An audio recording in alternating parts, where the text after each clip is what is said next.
आदरणीय अमित शाह जी, देश के नहीं विश्व के यशस्वी प्रधानमंत्री आदरणीय नरेंद्र भाई मोदी जी, मंच पर आसीन सभी पार्लियामेंट्री बोर्ड के सदस्य,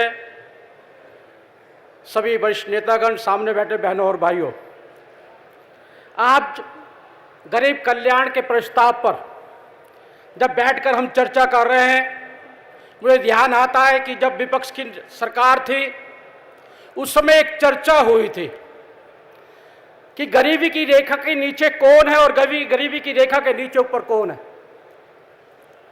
उसमें 3 रिपोर्टें आई थी, एनसी शर्मा कमेटी की रिपोर्ट, तेंदुलकर कमेटी की रिपोर्ट, सक्सेना कमेटी की रिपोर्ट।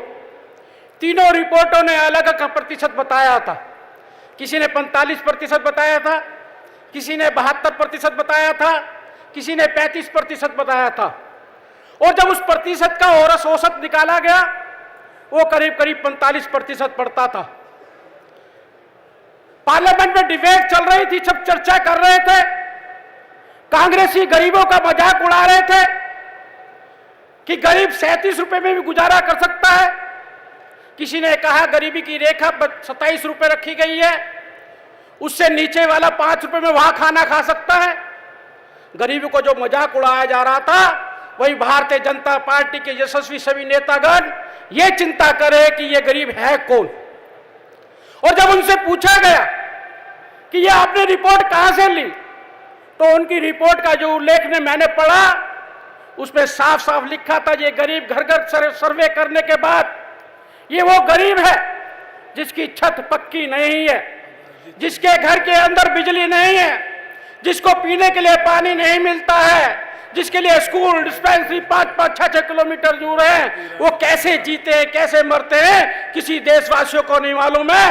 सिर्फ कांग्रेस 45-46 वर्ष तक गरीबी हटाओ का नारा देकर शासन करती रही। ये पीड़ा और दर्द हमारे भी मध्य में था। और जब देश के प्रधानमंत्री आदरणीय नरेंद्र मोदी जी और संगठन की 2 अमित शाह भाई जी के साथ में आई, तब यह संकल्प लिया गया कि हमें एक मजबूत और सशक्त भारत बनाना है, तो पहले गरीबी से लड़ना पड़ेगा। इसमें रहने वाला व्यक्ति स्वावलंबी और मजबूत बनेगा, जब ही सशक्त और मजबूत भारत बन सकता है। इसलिए एक एक योजनाओं पर अगर हम उल्लेख करें, बच्चा जब मां के पेट के अंदर आता है, मां को 6 महीने की छुट्टी दी जाती है और उसको 6000 रुपया खाने के लिए दिया जाता है, ताकि देश में आने वाला जो नागरिक आ रहा है वो स्वस्थ नागरिक आना चाहिए। उसके बाद 7 इंजेक्शन इंद्रधनुष के नाम से दिए जाते हैं। अमीर आदमी तो कहीं भी इलाज करा लेता है, लेकिन गरीब आदमी को महंगे महंगे इंजेक्शन नहीं मिलते। वो 7 इंजेक्शन हमने उसको देने का काम किया है। और यही नहीं, आज हम जो स्वच्छ भारत देने की बात कर रहे हैं, इसका सबसे ज्यादा लाभ मिलता है गरीबों को मिलता है, क्योंकि उन बीमारियों के कारण उसका सैकड़ों रुपया इन बीमारी के इलाजों के अंदर चला जाता है। और देश के प्रधानमंत्री ने वो संकल्प लिया सबसे पहले। आज तक किसी राजनीतिक दल के नेता को आपने नहीं देखा होगा, किसी भी कार्यकर्ता को आपने नहीं देखा होगा जो झाड़ू लेके आगे चलता होगा। और ये सब जब होता है, जब मन में करुणा होती है, जब गरीब के प्रति करुणा पैदा होगी, जब ये हम गरीबों के लिए काम कर सकते हैं। मुझे ध्यान है आदरणीय अमित शाह जी जब पूर्व अध्यक्ष थे, पहले काल के अंदर मैं मोर्चे का अध्यक्ष था, उनके मन में एक पीड़ा थी कि मैला ढोने के कलंक आज देश के अंदर आजादी के 70 वर्ष बाद भी चल रहा है। उस कलंक से मुझे इस देश को मुक्त कराना है। और मैंने जब कहा था कि मोर्चा इस काम को करेगा, कहना मोर्चा वाले तो इससे पीड़ित होते हैं, इसको भारतीय जनता पार्टी करेगी। और उसके बाद में भारतीय जनता पार्टी के माध्यम से 4.5 वर्ष के अंदर ही हमने मैला ढोने से कलंक को मुक्ति नहीं किया है, वहीं पे शौचालय देकर बहन बेटी को इज्जत से रहने का हमने मौका भी दिया है। और यही नहीं, गरीबों के लिए क्या नहीं किया।